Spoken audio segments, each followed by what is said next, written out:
Hey everybody, you are on the cutting edge and I'm Buck Wild. With less than 40 days until the midterm elections, the craziness coming out in the news is like a media hurricane. I'd also like to take a minute to send my thoughts and prayers to our citizens roughing it out in Florida and other parts of the country right now going through a real hurricane. As always, do your own research and come to your own conclusions. Now let's get to the news.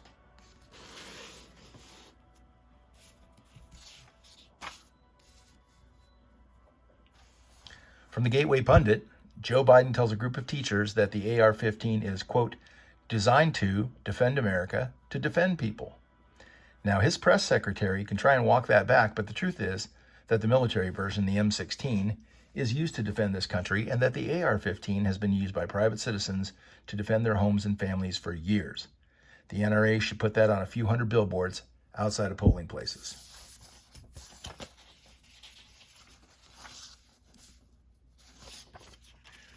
From PJ Media, if you're a Second Amendment supporter or a critic of President Biden, your mail might be monitored by the USPS.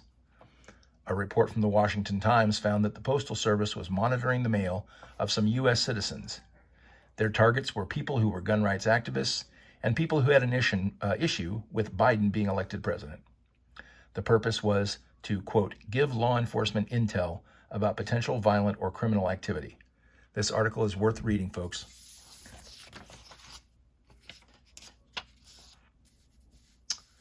Another story from the Gateway Pundit. Kamala Harris, our vice president, visited the DMZ in Korea. She's the border czar. You might be aware of that, but she has yet to visit the southern border of the United States.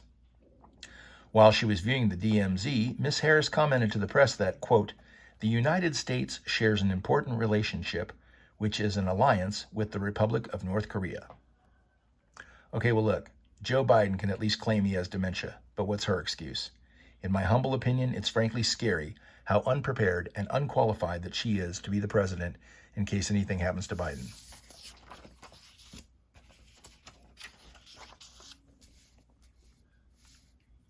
This story is from PJ Media. A pro-vax doctor believes that the COVID booster accelerated his cancer. The man is an MD and a PhD. He's a professor of immunology and pharmacotherapy in Belgium.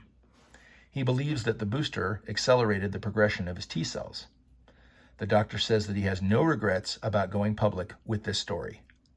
6 months ago, this guy would have been stripped of his medical license and he would have lost his job. Now you have to wonder if he'll live another 6 months. As an aside, while businesses all over the globe went bust during the pandemic, guess whose net worth increased dramatically? If you guessed Dr. Anthony Fauci, you'd be right.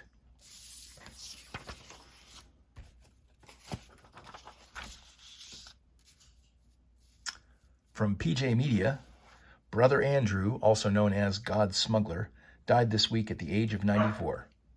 He served in the Dutch Army during World War II, and after accepting Christ as his Savior, decided to start smuggling Bibles into Eastern Europe, past the Iron Curtain.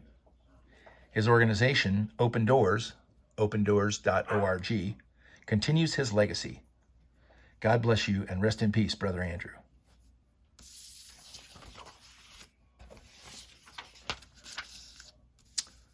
From the Gateway Pundit, depending on where you get your news, you may have heard that the Democrats are going to have their hats handed to them during the midterm election.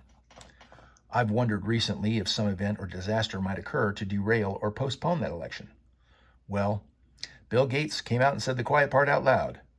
Quote, we are going to have a hung election and a civil war, unquote. Apparently, the guy who brought us all Windows 10 is now a political analyst who can read the tea leaves and predict the future.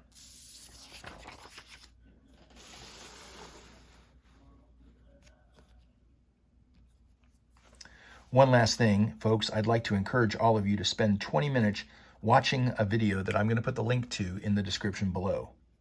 The speaker's name is Pastor Gary Hamrick, Hamrick, and the video is Pray, Vote, Stand Summit 2022. I hope that you'll find it to be a positive and inspiring message just like I did. That's my 2 cents for now. Thanks so much for watching and have a great weekend.